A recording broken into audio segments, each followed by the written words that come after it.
Okay, so I am the writer and director of Love Language.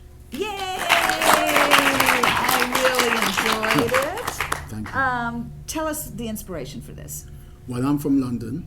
I had a feeling this was a London-based film. I got that right away with the accents. So a local charity approached me and said they wanted to make a film about gangs, just the issues of gangs in our street gangs in our community, and they wanted the film to have a female lead.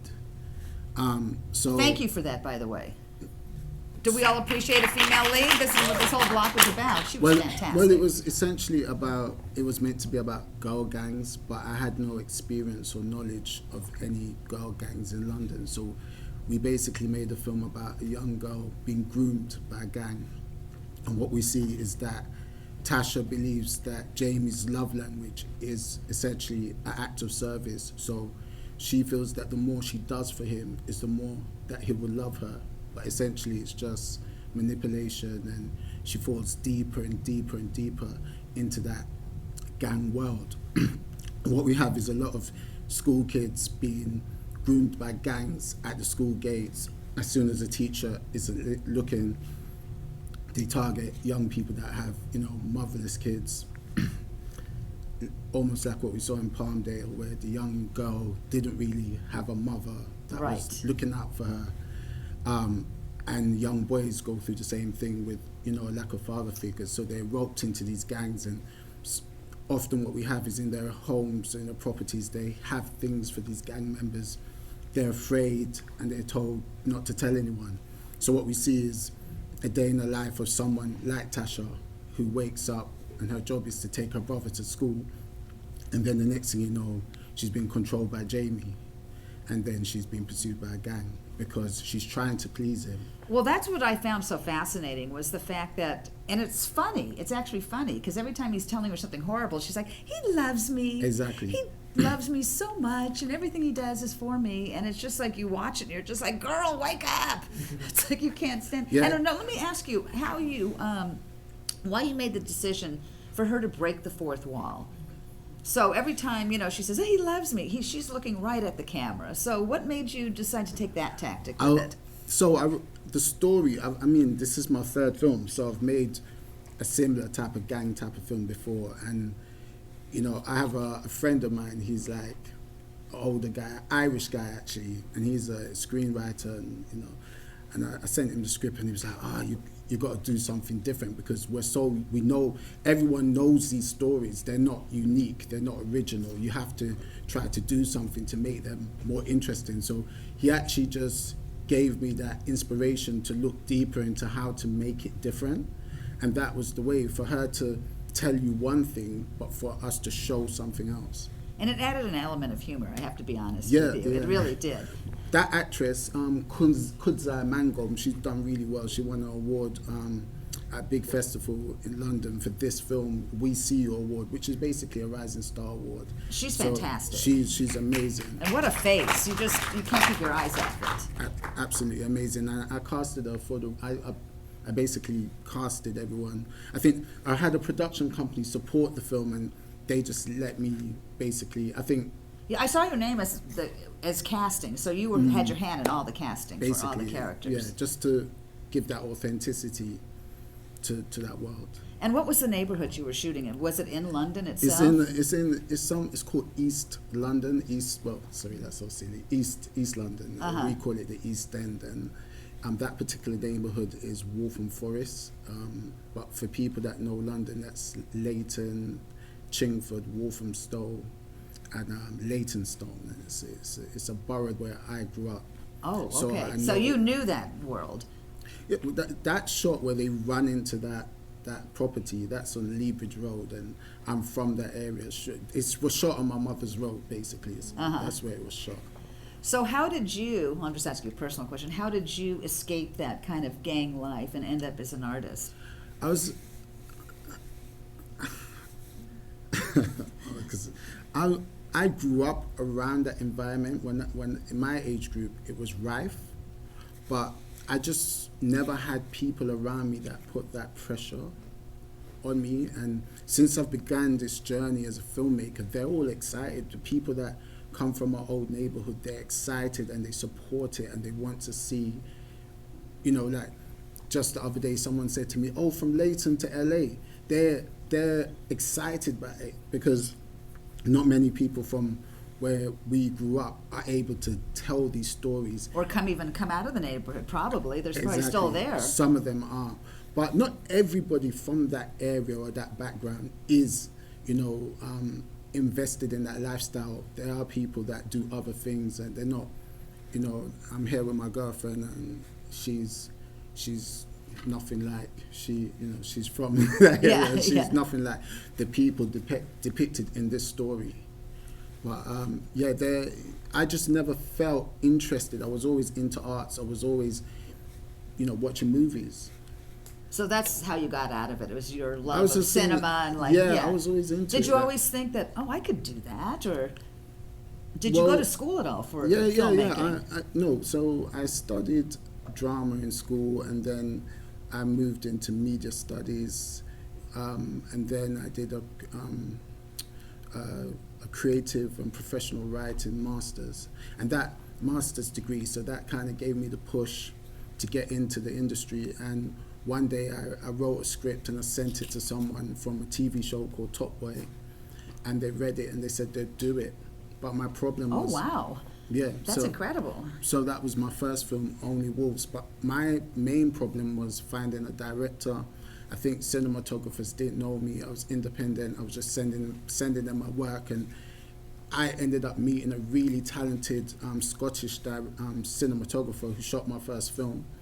And he took care of everything that I just didn't understand or I didn't know. He brought the lighting, he brought a professional team, and I ended up directing the film not because I was great, it was because there was no one else to do it. So I had to do it. And then now this is my third film. And so you must have learned a lot from the beginning to now. I mean, now absolutely. you see with the cinematographer helping you get ideas now what to see. Absolutely. I mean, I'm shooting a film when I get back I leave LA on Tuesday. I land back in London on Wednesday. I'm shooting a film this weekend coming. So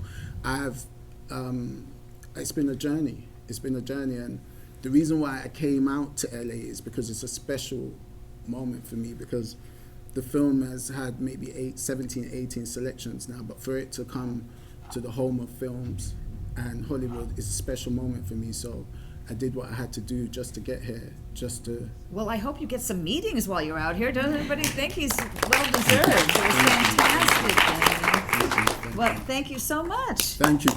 Oh, does anybody have any questions? Yes, right over here. I feel like for me, a lot of times in pop culture and in film, a lot of like gang culture is depicted, you know, Los Angeles or Oakland. Right. I feel like that's what the majority of the world sees and associates with gang activity. For me, this was a first seeing an actual London portrayal of that, and I just wanted to know from a film standpoint, is that something that's kind of like uncharted territory that you feel? Do you feel like that's something we're kind of inching more toward? Do you feel like there's a lot in that space? What, in London? Like the gang world in London. Yes. No one ever hears so of that. I spent time over there, so I'm aware that it exists. I just haven't seen it portrayed in film as much. So I don't know if that's just exposure. Like if I live over here, you know, the films that, you know, I see. I feel that the United Kingdom is obsessed with projecting an image of perfection. Mm-hmm. So they want everyone to think that everyone drinks tea and eat crumpets and life is easy. But if you actually come to London, you'll understand that there's a world of deprivation and a world of exclusion. So that's the issue that we face in London. So until the 2011 riots, they pretended as if gangs didn't even exist. Meanwhile, the gangs are walking around, just like you see in this film, controlling the neighborhoods. So after the riots and they started smashing up things and burning down places, they then started investing in dealing with gang culture. So for Britain, it's not even just about the gang. I mean, this is not something that I'm not going to make a career of making films all about gangs.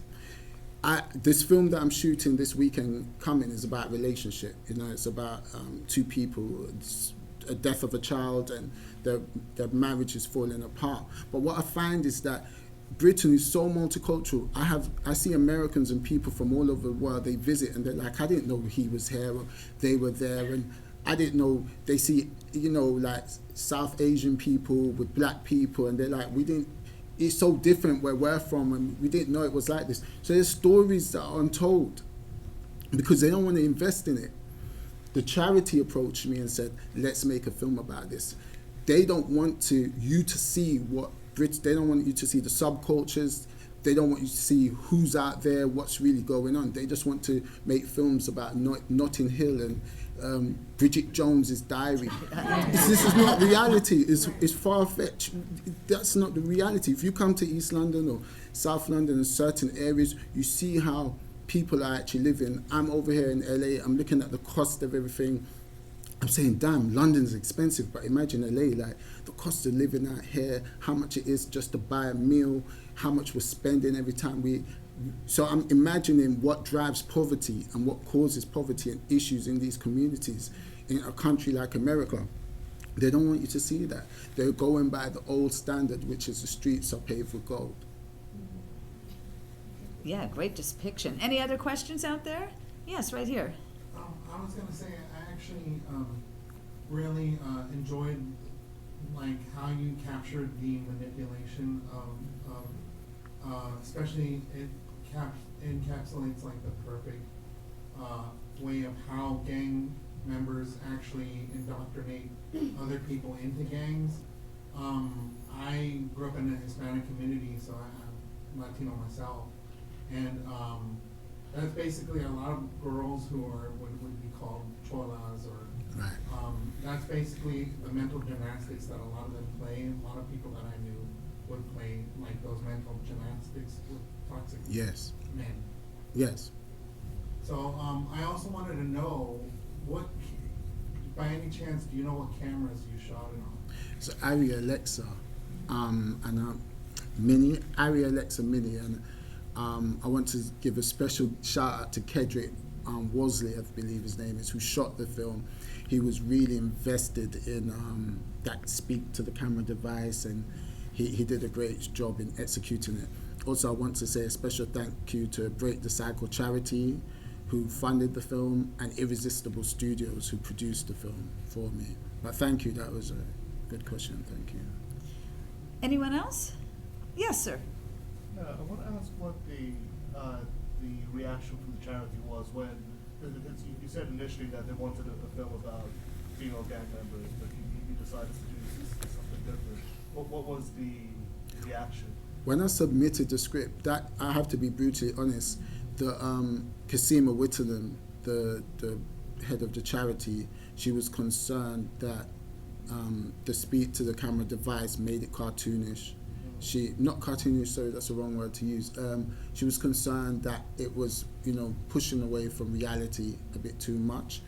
But she was invested more in my previous two films type of storytelling, which was really pared down with storytelling A to B, So I couldn't go forward with this project if we didn't shoot it in this way. But I feel that since the film has received so much selections and it's been so successful in its first festival, it won the best short film prize. I think that she now appreciates what we were trying to do, because we had to try to make it different. We couldn't, as I said, the young lady who spoke to me first and this gentleman, they're well familiar with that world. So I'm guessing if I told it differently, I wouldn't be in front of you right now. Great success. Yes. Bringing up what the person asked about the fourth wall break, watching the movie, my interpretation of her breaking the fourth wall, and I think what was clever about it is, if it was in the hands of less talented filmmakers, it could have hurt the tone of the movie, but I thought it helped the tone of the movie, because I looked at it as she's talking to herself, but she's imagining there's someone there, because I think she's living in denial. Like, oh, he loves me. Like, she's like, I think most people would look at her going, who are you talking to? And she's like, oh, You know, like maybe she's like trying to convince her, she's gaslighting herself. That's right. Yeah. Yes, Yeah, That's exactly. right. Exactly that. And I think a lot of women go through that with toxic relationships, and not just. I mean, as I said, this is just one story about a gang pursuing a young lady, but I mean, there's women that suffer with domestic abuse.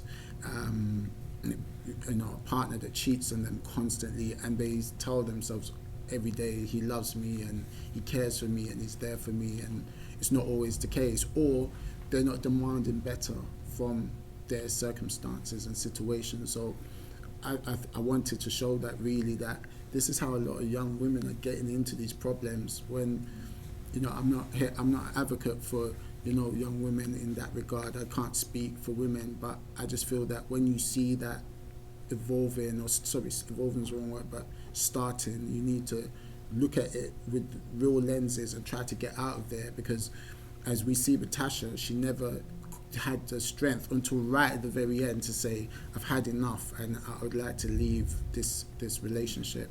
So I think that's something that young women need to, all over the world, need to really focus on. Don't be excited because your guy has a lot of money or he's into the streets, or just because he says he loves you. You know, you have to see it. He has to show you that he cares for you. So And then thank also you. what we saw, she was easily replaceable. Yeah, That's the end. It was just immediately replaceable. I think that's the thing. A lot of these young men, they have other girls waiting, and that's clearly what he did. And that girl was also in her school. Also, what we were showing that he was, and you know, he's 18 years old and she's 15, and in the UK, that age dating doesn't correlate. So a lot of older young men seem to be able to get their hands on these women, and then they've got cars in their name. They've Right. got they've got guns and things in their property, and then they get deeper and deeper into that world. It was fantastic. Any other questions? Well, I think that'll do it. Thank you so much.